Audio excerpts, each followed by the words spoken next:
Alice Springs-based owner Lee Swift. And now into the gates walks Taxi. So they're all set here. The last on the card, and he sends them away as well from Beckett's gate. First to go, Groundbreaker. Carberry wasted no time there with the fave. Taxi jumped well, so did Top Trade. They settle in front of Egg White near the rail.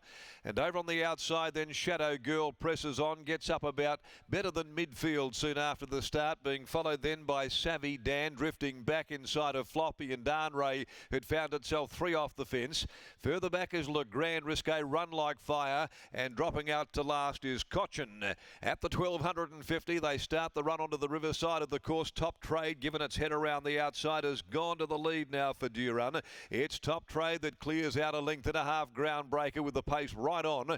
2 lengths further back, then 1,000 to go. Taxi running fourth on its inside. Egg White a length and a half away, then Shadow Girl with Arn Ray sitting in the cheap seats. Over on the inside, next of all, Savvy Dan. Floppy's there back in the field. Likewise, Le Grand Risque. Second last is Run Like Fire, and Cochin had whipped them all in. By the 700 they go, and Top Trade wasting no time here in front. Leads them as they come past the 600. Top Trade a length and a half over the favourite Groundbreaker, who stalked it. And then Taxi third. Egg White fourth on the fence. Shadow Girl is back there in the middle, and outside of it is Arn Ray, being followed by Le Grand Risque. He's looking for the shortest way home with Savvy Dan. Floppy's further back. Cochin and Run Like Fire. They're about to set sail for the judge on the point of the corner. Groundbreaker swept up, ran to the leaders. Top Trade gave it away. Egg White now into the open. Taxi, Shadow Girl behind those, followed by Arn Ray. Groundbreaker 200 to go. Still 2 in front of Egg White, Shadow Girl and Taxi, but Groundbreaker nicely clear inside the last 100 and has got them done. A treble for Pat Carberry. Groundbreaker goes back to back, wins it from a tight go. Give it to Shadow Girl second, just in front of Egg White. Taxi fourth.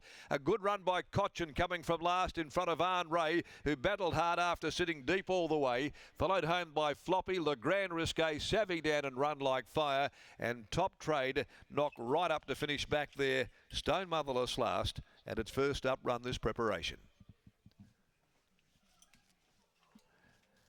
Groundbreaker salutes here. Ends a very good day for Pat Carberry.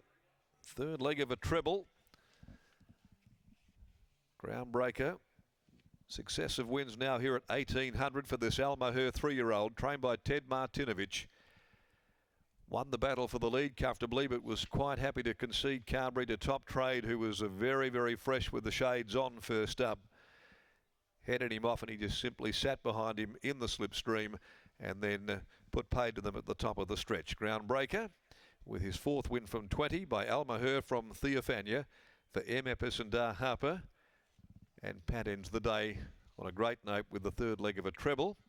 Second placing to 2 Shadow Girl. Chris Parnham for Gary Crispin by Uncle Mo from Shadow Miss. 2 really good runs so far this campaign here, produced by the mare. And third, number 1, Egg White by Sessions out of Pavlova, Adam Durant, Clint Johnston Porter. And it's building as well towards a win at some stage in this part of its campaign early on. Back 4th, 11 Taxi, 3-2-1-11 in 151.60. Home in 37 and a piece, and a length and a half by a long head.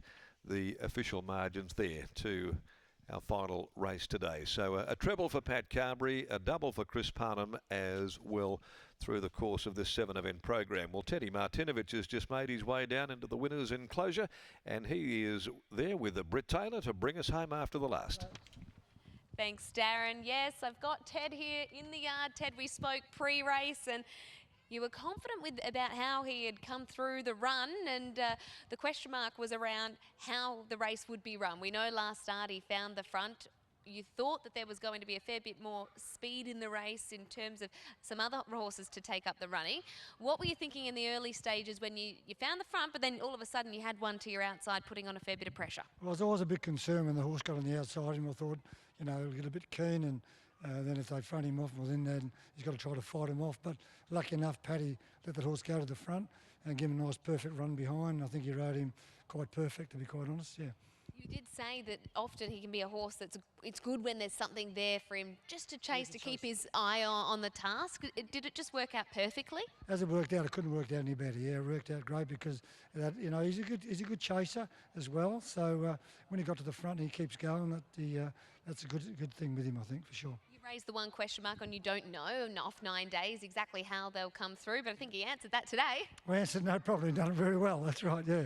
He did. Congratulations on the win. Thank you very, very much. There is Ted Martinovich, and Groundbreaker doing a wonderful job at this preparation. Just a 3-year-old, and makes it back-to-back wins at the 1800 metre mark. And nice horse here, Paddy Carberry, a wonderful day in the saddle as well, and couldn't have worked out any better for them. It did look in those early stages, Scott, when that one to its outside was just applying the pressure. You thought, no, let's let that one go. And in the end, Paddy was able to get that dream run. And Ted's always been really open about it's good when that horse has something to actually follow, and that's exactly what he got.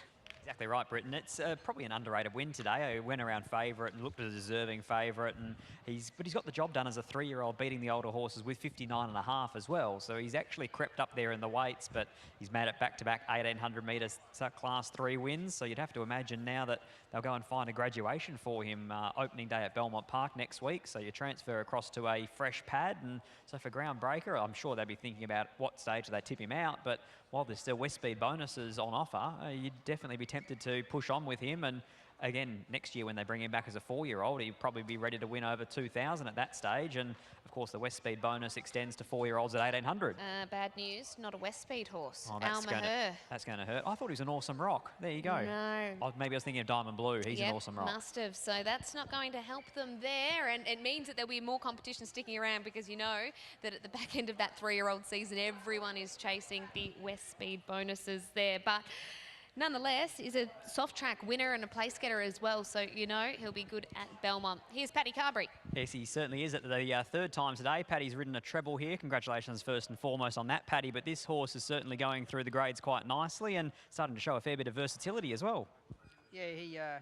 Firstly, I just like talking to you because I just like the impressive ties that you wear, and the knot is just outstanding, just first and foremost. Oh, can we go on to the horse? The knots haven't changed in the last 6 months. They've always been perfect.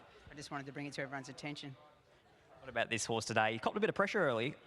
He did a little bit. I was happy to take the lead. He jumped really clean again, and just the horse on the outside was pulling a little, so I elected to just take the sit because it was just going to annoy him a bit, and it was just making him over travel a little. But once I took the sit and the outside horse went to the front, he settled really well and got into a really nice rhythm, which is the same as what he done the other day. It was starting to feel the pressure a fair way out, and it was sort of just time for me to go. I didn't want to sit any longer with the 59.5. He's not a really big horse, but yeah, when he got to the front, he sort of struggled a little bit from the 200, but when I put the whip through the left hand and give him a couple, he really chased to the line good. Is he starting to mature into a type that could probably get 2,000 metres as we transfer across to Belmont Park? Yeah, I think he can. Obviously, he was only racing off 10 days. He was pretty bright before the race, but I think he'll be even better off 2 weeks or so. But I think it's the right time to try him over 2,000. The good part about him, he's relaxing well, and he's going to give himself every chance to run out the trip. I would have thought Lexington City's hard to beat on Saturday, so I'll make sure that the wins is on point. Congratulations, Paddy. Cheers, mate. There he is, Paddy Carberry, always complimentary, always notices the little things like Scott's tie choice, and he's not of his tie. So good to see Paddy Carberry noticing the important things in life. The important thing to us here, though, is the winners that he's been able to find today, and Groundbreaker rounding out a good day in the saddle for Paddy Carberry. And now our attention turns to the final day at Ascot, your Rhythmic Stakes Day. But aside from that, there's a ratings race that sees the return of It's a Ray Day. I'm looking forward to that one. Well, exactly right. It's a Ray Day, barrier number 1. First up, 1,100 metres, and Zeebel's in that race, so you know they're going to go lickety-split, Brit, but he's certainly a horse on the rise. Faritha Stakes winner at his return. Can't wait for that. It's also opening day at Carnarvon, which always gets me up and about. The dirt racing's back in WA, and there's no shortage of it the next few days. Pinjarra tomorrow, Albany Friday, never stops. It does not at all. And then Kalgoorlie Sunday, you'll be there as well? I wouldn't miss Kalgoorlie. Okay, so there is plenty of racing coming out from the West in the coming days. We'll catch you again on Saturday, but hopefully you've managed to back plenty of winners throughout the course of the afternoon.